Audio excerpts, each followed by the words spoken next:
नमस्कार, news room live देख रहे हैं आप और आपके साथ मैं हूं सोनाली सिंह। नीतीश कैबिनेट से मुकेश सहनी की बर्खास्तगी के बावजूद भी बीजेपी के तमाम नेताओं के तल्ख तेवर कम होने का नाम नहीं ले रहे हैं। बीजेपी के प्रदेश अध्यक्ष संजय जायसवाल ने बड़ा बयान दिया है और संजय जायसवाल ने यह कहा है कि मुकेश सहनी राजनीतिक तौर पर वहम का शिकार हो गए थे। संजय जायसवाल ने कहा कि मुकेश सहनी ने वीआईपी के बीजेपी में विलय की भी बात कही थी, लेकिन बाद में वे इससे पलट गए थे। संजय जायसवाल ने यह भी बयान दिया कि मुकेश सहनी ने न केवल राजनीतिक दलों को धोखा दिया, बल्कि अपने समाज को भी उन्होंने धोखा दिया है। तो देखिए, बीजेपी के तमाम नेताओं के तल्ख तेवर जो है वो अब भी सामने आ रहे हैं और संजय जायसवाल के बाद डिप्टी सीएम तारकिशोर प्रसाद का भी बयान सामने आया है। डिप्टी सीएम तारकिशोर प्रसाद ने कहा कि पूरी कहानी सबको पता है। मछुआ समाज को इतना तंग किया हो, इतना तबाह किया हो, भ्रष्टाचार से इतना ज्यादा मछुआ समाज को लिप्त किया हो, और जिसने जानबूझ के मंत्री पद समाप्त करके एक अफसर को मछुआ सोसाइटी का अध्यक्ष बनाया हो, उसके साथ जो होना चाहिए था वो हुआ। जिस दल के साथ रहे उस दल के साथ विश्वासघात किया, और जिस समाज ने उनको बनाया उस समाज के साथ सबसे ज्यादा विश्वासघात किया। उनके चरित्र में है, वो पहले भी बोले थे कि हम मर्ज कर जाएंगे, और जब देखा उन्होंने कि बहुमत से थोड़े ही से हम ज्यादा हैं, तो वह दूसरे भाषा में और दूसरे तरह उनका रूप हो गया। उसके पहले वो बोलते थे कि हम अपना विलय कर लेंगे। सर, मुकेश सहनी को लेकर सर क्या कुछ फैसला हुआ सर? नहीं, वो तो आप सबको पता ही होगा कि जो चल रहा था उसका क्या कैसे अंत होना था। मुकेश सहनी को सर आपने सहारा दिया, मगर आप ही के खिलाफ हो गए, लालू के विचार को मानने लगे सर। वो सब तो कहने की बातें हैं। और देखिए, नीतीश कैबिनेट के मंत्री मुकेश सहनी को आखिरकार मंत्रिमंडल से बाहर का रास्ता दिखा दिया गया है। पटना के 6 रोड पर रहने वाले मुकेश सहनी बिहार के चौथे ऐसे मंत्री हैं जिन्होंने अपना कार्यकाल पूरा नहीं किया है। संजय कुमार के इस रिपोर्ट को देखिए। बिहार सरकार के पशु एवं मत्स्य संसाधन मंत्री मुकेश सहनी को मंत्रिमंडल से बाहर निकालने के लिए मुख्यमंत्री नीतीश कुमार ने राज्यपाल को पत्र लिख दिया है। मुख्यमंत्री की तरफ से जो अनुशंसा भेजी गई है उसके पीछे कारण यह बताया जा रहा है कि भाजपा ने एक पत्र मुख्यमंत्री को भेजा था और उसमें यह बताया गया था कि मुकेश सहनी अब एनडीए के हिस्सा नहीं है। लिहाजा मुख्यमंत्री ने रविवार की शाम राज्यपाल फागू चौहान को एक पत्र भेजा जिसमें मुकेश सहनी को हटाने की सिफारिश की गई थी। फिलहाल हम मुकेश सहनी के आवास के बाहर खड़े हैं। मुकेश सहनी के आवास के बाहर अभी भी देखिए उनके नाम का जो बोर्ड है वो अभी दिख रहा है, और ये 6 स्टैंड रोड है। जो ये बंगला है उसमें अभी बिल्कुल खामोशी छाई हुई है, कोई एक कार्यकर्ता तक नजर नहीं आ रहा है। हालांकि यहाँ पर सिक्योरिटी का अरेंजमेंट अभी दिख रहा है। हम आपको दिखाते हैं कि जो सिक्योरिटी गार्ड हैं वो अभी यहाँ पर मौजूद हैं और अपनी ड्यूटी पर तैनात हैं, और ये डीएपी के जवान हैं जो यहाँ पर तैनात हैं। लेकिन बंगले में बिल्कुल अभी खामोशी छाई हुई है, कोई वर्कर नजर नहीं आ रहा है। और मुकेश सहनी बोचहा विधानसभा उपचुनाव में अभी प्रचार में लगे हुए हैं और लगातार दिन रात मेहनत कर रहे हैं, क्योंकि उनकी प्रतिष्ठा का ये विषय बन चुका है। और बताया ये जा रहा है, खुद मुकेश सहनी ने कहा है कि उनके परिवार के लोग भी मुंबई से बोचहा विधानसभा क्षेत्र में पहुंच रहे हैं, जहां वे अपने घर के जो मालिक है मुकेश सहनी वो अकेले प्रचार में पड़े हुए, तो उनको सहयोग देंगे। लेकिन ये जो बंगला है, इस बंगले को लेकर कई तरह की कहानियां हैं। यह स्टैंड रोड का बंगला नंबर 6 है, और बताया ये जाता है कि इसके पहले इस बंगले में 12 साल के दौरान 3 मंत्री रहे, लेकिन तीनों में से किसी ने अपना कार्यकाल पूरा नहीं किया। कोई न कोई कारण से उन्हें 2 सालों के अंदर ही अपना पद छोड़ना पड़ा। ऐसे में इस बंगले को अपशकुन माना जाता है। इसके बारे में मुकेश सहनी ने जब पदभार संभाला था तो उन्हें यह बताया गया था, लेकिन इसके बावजूद उन्होंने इन सब चीज़ों पर ध्यान नहीं देने की बात कही थी। उन्होंने कहा था कि उन्हें अपने कर्म पर भरोसा है, लेकिन राजनीतिक परिस्थितियां ऐसी बनी कि आखिरकार मुकेश सहनी को अपना पद छोड़ना पड़ा, और वे एक बार फिर से कह सकते हैं कि संघर्ष के दौर में पहुंच चुके हैं। इसके पहले इस बंगले में अवधेश कुशवाहा, आलोक मेहता और मंजू वर्मा मंत्री के पद पर रहे थे, और इनमें से किसी का कार्यकाल 5 साल तक पूरा नहीं हो पाया था। 2010 में ये बंगला जदयू कोटे से मंत्री अवधेश कुशवाहा को दिया गया था। वे उत्पाद विभाग के मंत्री थे और रिश्वतखोरी के मामले में ऐसे फंसे कि उन्हें इस्तीफा देना पड़ा। इसके बाद 2015 में यह बंगला राजद जदयू की सरकार में सहकारिता मंत्री आलोक मेहता को मिला था और वो 1.5 साल भी नहीं हुआ और उनकी सरकार चली गई थी। इन दोनों के बाद मंजू वर्मा का नंबर आया। उन्हें मंत्री रहने के बाद बंगला आवंटित किया गया था, लेकिन उन पर भी मुजफ्फरपुर बालिका आश्रय गृह मामले में लिप्त होने का आरोप लगा और मंत्री पद से इस्तीफा देना पड़ा। हालांकि इन सब के बाद पिछले दिनों इस बंगले के गेट से मुकेश सहनी का नेम प्लेट जो था वो गायब हो गया था, लेकिन जब खबरें चली तो एक बार फिर से ये नेम प्लेट लगाया गया और कहा यह जा रहा है कि चूंकि जो प्रवेश द्वार है इसको एक भव्य रूप देना था, इसीलिए नेम प्लेट हटाया गया था। लेकिन अब भी मुकेश सहनी को ये पता है कि यहाँ पर अब वे मंत्री पद पर नहीं है, लेकिन इसके बावजूद अभी भी उनके नेम प्लेट का ये मुख्य जो प्रवेश द्वार है उस पर अभी भी नेम प्लेट लगा हुआ है। हालांकि कोई कार्यकर्ता नज़र नहीं आ रहा है। जो ये आशियाना है वहाँ साफ सफाई जरूर चल रही है। तो ये कह सकते हैं कि एक विडंबना है इस आशियाने के साथ, इस 6 स्टैंड रोड के इस बंगले के साथ, कि यहाँ जो भी मंत्री आए पिछले 12 सालों में वे अपना कार्यकाल नहीं पूरा कर पाए और इन 3 नामों के बाद और चौथा नाम जुड़ गया है मुकेश सहनी का। कैमरा पर्सन अजय दुबे के साथ संजय कुमार, न्यूज़ 18 पटना। और कटिहार का मनिया हॉल्ट शराब तस्करों के लिए सेफ कॉरिडोर बन गया है। आपको बताते चले कि कटिहार जंक्शन से महज 6 किलोमीटर की दूरी पर यह हॉल्ट स्थित है और यहां पर बंगाल से आने वाली जितनी भी ट्रेनें हैं वहां पर शराब की जो तस्करी है वो धड़ल्ले से जारी है। तस्वीरें देखिए आप, जहां पर खुलेआम शराब की तस्करी की जा रही है और कैसे यहां पर खुलेआम शराब भरे कार्टन की ढुलाई होती है। स्थानीय लोग कई बार इस रैकेट का विरोध भी कर चुके हैं, मगर प्रशासनिक सहयोग नहीं मिलने से इस पर बहुत हद तक अंकुश नहीं लग पाया है। इन तस्वीरों को देखकर आप अंदाजा लगा सकते हैं कि पुलिस या कार्यशैली का यहां पर क्या आलम है और पुलिस का जो भय है यहां पर साफ तौर पर नजर नहीं आ रहा है। नाम क्या है? अपना नाम बताओ। एमडी तो क्या भैया हम लोग फालतू वाला बात तुम मत इसमें- टिकट का है ना पहना इसमें है कौन सी क्या भैया ऐसे करते हैं आप किसका नाम बोलो ना यार। लंबे करके ना आ रहा चालू से इसमें है कौन चीज? कितना माल है, कितना का है, वो दूसरे का पार्टी यार पीछे आ रहा है। क्या है इसमें? तुम्हारा घर कहाँ हुआ? हम लग रहे हैं यहाँ हरगन चौक। इसमें क्या है? इसमें क्या है? प्लीज भैया आपका तरफ जाने दिया। क्या है इसमें? आप लोग भाई ना जो आपके द्वारा सूचना दी गई है उस पर भी हम काम कर रहे हैं और ट्रेन में पूर्व में भी छापेमारी जीआरपी के सहयोग से, आरपीएफ के सहयोग से उत्पाद विभाग करती आ रही है। पुनः जो आपने दिखाया है उसकी जांच कर उस पर हम आगे की कार्रवाई करेंगे ताकि किसी भी तरीके से अवैध शराब कटिहार जिला में।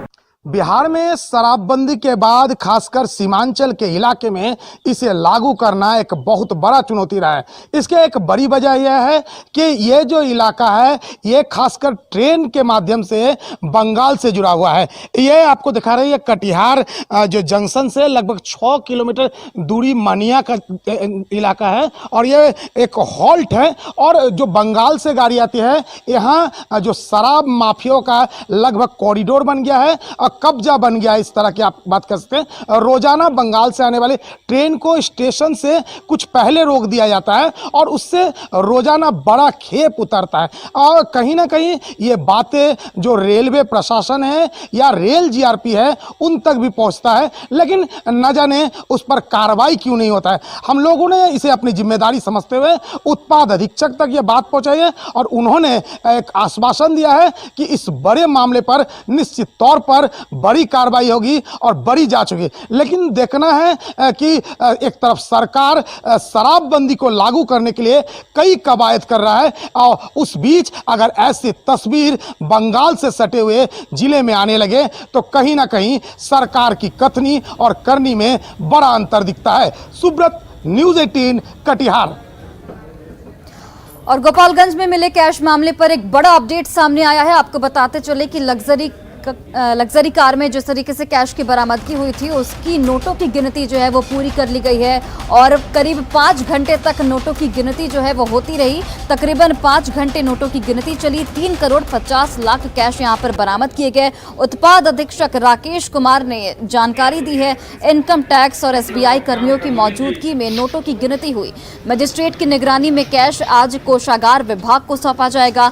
गिरफ्तार जयपुर के दोनों युवकों से पुलिस फिलहाल पूछताछ पूछताछ में जुटी है। पुलिस की पूछताछ में पश्चिम बंगाल के सिलीगुड़ी के सुपारी कारोबारी युगल किशोर शर्मा का नाम सामने आया है। पुलिस की एक टीम सुपारी कारोबारी की गिरफ्तारी के लिए पश्चिम बंगाल रवाना होगी।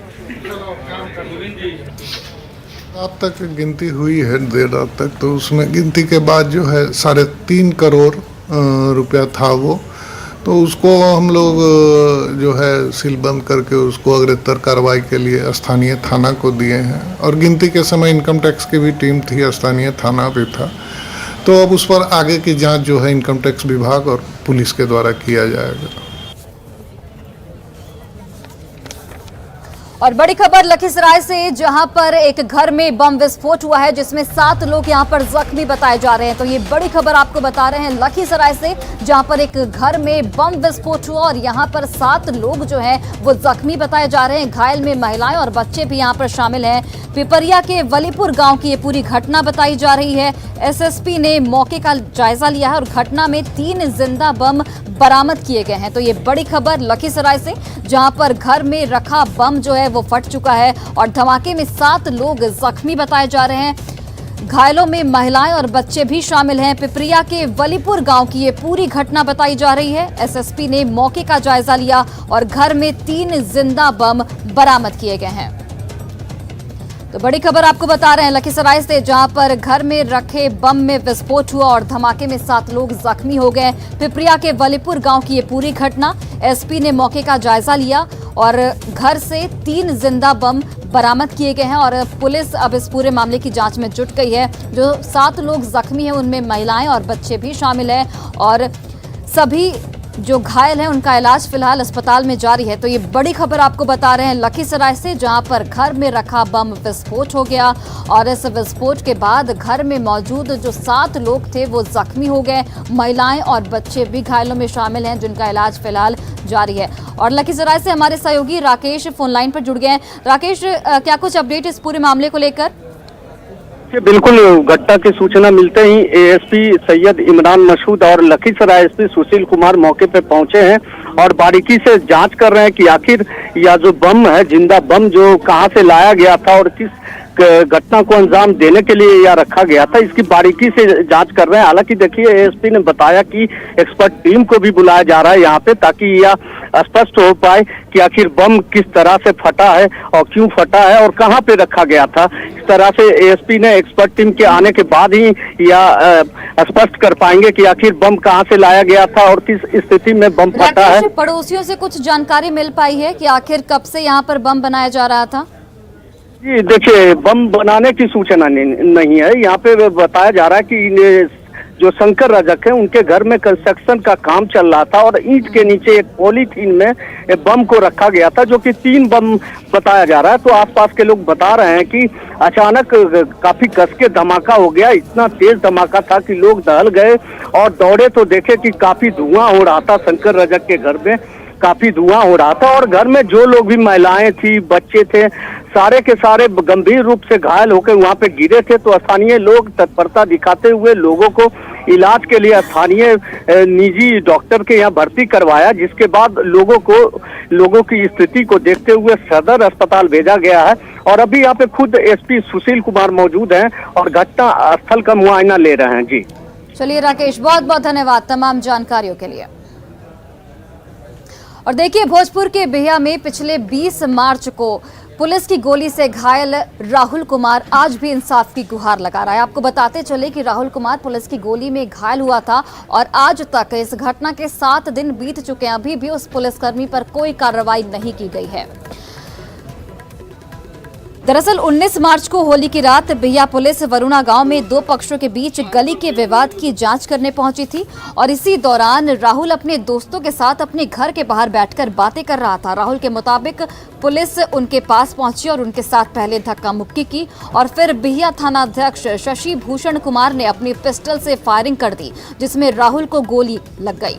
घटना से नाराज लोगों ने पुलिस वालों की पिटाई कर दी और इस घटना में एक दारोगा की पिस्टल भी गायब हो गई, जिसके बाद पुलिस ने कार्रवाई करते हुए मारपीट के आरोप में 9 लोगों को यहां पर हिरासत में लिया था। हालांकि बाद में पुलिस ने कुछ लोगों को छोड़ भी दिया।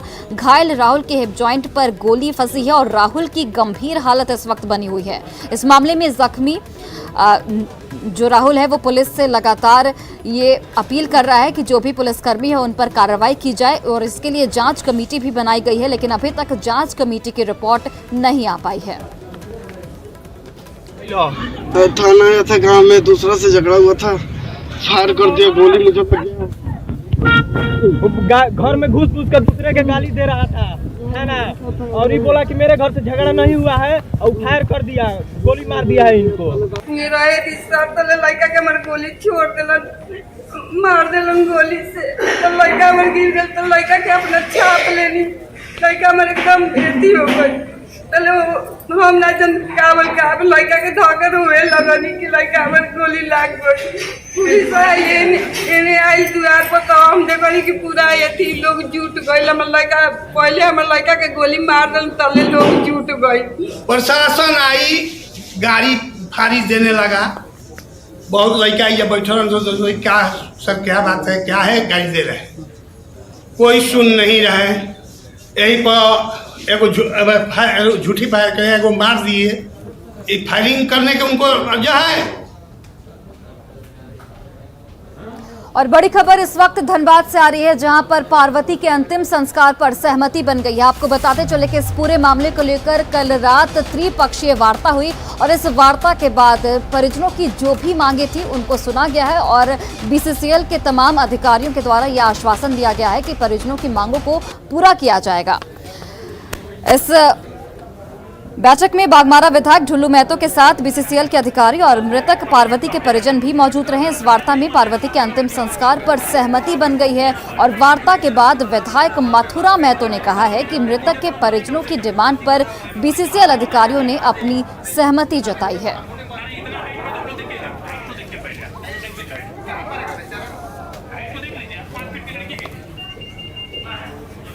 सहमति बना, सहमति में जो डिमांड था लोगों का, उस डिमांड पर, सभी डिमांडों पर चर्चा हुआ और सभी डिमांड को बीसीसीएल ने माना और अभी सब उनका दाह संस्कार के लिए उठेगा। आंदोलन जो था वो समाप्त किया गया। आरोपी की गिरफ्तारी की मांग कर रहे थे दादा। देखिए, गिरफ्तारी में जो था कि उसके ऊपर केस दोनों पदाधिकारी के ऊपर हो गया है, लिखित दिया है कि वो बीसीसीएल के इस झारखंड एरिया में नहीं रहेंगे, वो दोनों पदाधिकारी बाहर रहेंगे, यहाँ रहेंगे नहीं, और केस में फेस करेगा और गिरफ्तारी भी उनका होगा। दोनों पदाधिकारी के ऊपर FIR जब हुआ है तो, और ऐसे फकीरचंद महतो जिनकी लड़की थी, उसको जो टॉर्चर बीसीसीएल की तरफ से किया जाता था, जितना दिन से वो निलंबित था, सस्पेंड था, उसको पैसा सहित उनको तत्काल।